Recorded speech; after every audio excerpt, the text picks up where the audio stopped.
Toba Tek Singh district police officer Toba Tek Singh Ibadat Nisar की ज़ेर सदारत डिस्ट्रिक्ट पुलिस लाइन टोबा में क्रिसमस के हवाले से मिसाक कॉन्फ्रेंस का इनेकाद किया गया। कॉन्फ्रेंस में additional deputy commissioner general Zeeshan लुभा मसीह, क्रिश्चियन कम्युनिटी के माहिदीन समेत मसीही बरादरी से ताल्लुक़ रखने वाले पुलिस मुलाज़मीन ने शिरकत की। इस मौके पर DPO टोबा इबादत निसार ने शुरका से खिताब करते हुए कहा कि क्रिसमस की आमद के सिलसिले में तकरीब का इनेकाद किया गया है।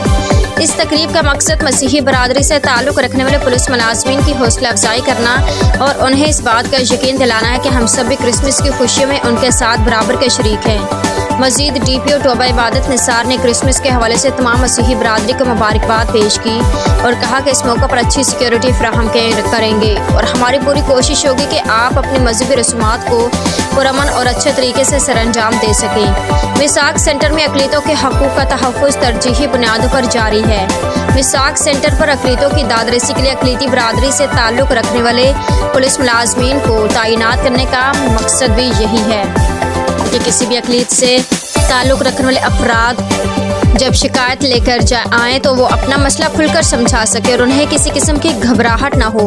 मिसाक सेंटर पर अक़लीती बरादरी के लिए FIR की कॉपी, गुमशुदगी कागजात, अंदराज, किराएदारान, गाड़ियों का तस्दीकी certificate, police character certificate, police employ certificate, driving licence और लर्नर वगैरह जैसी बुनियादी सहूलियात मुहैया की जा रही हैं। उन्होंने मज़ीद कहा कि पंजाब पुलिस मिसाक सेंटर्स के ज़रिए अमन, मोहब्बत, सलामती, भाईचारे, बर्दाश्त, मजहबी रवादारी और बाहमी एहतराम के रवैयों को फैलाने पर गामज़न है।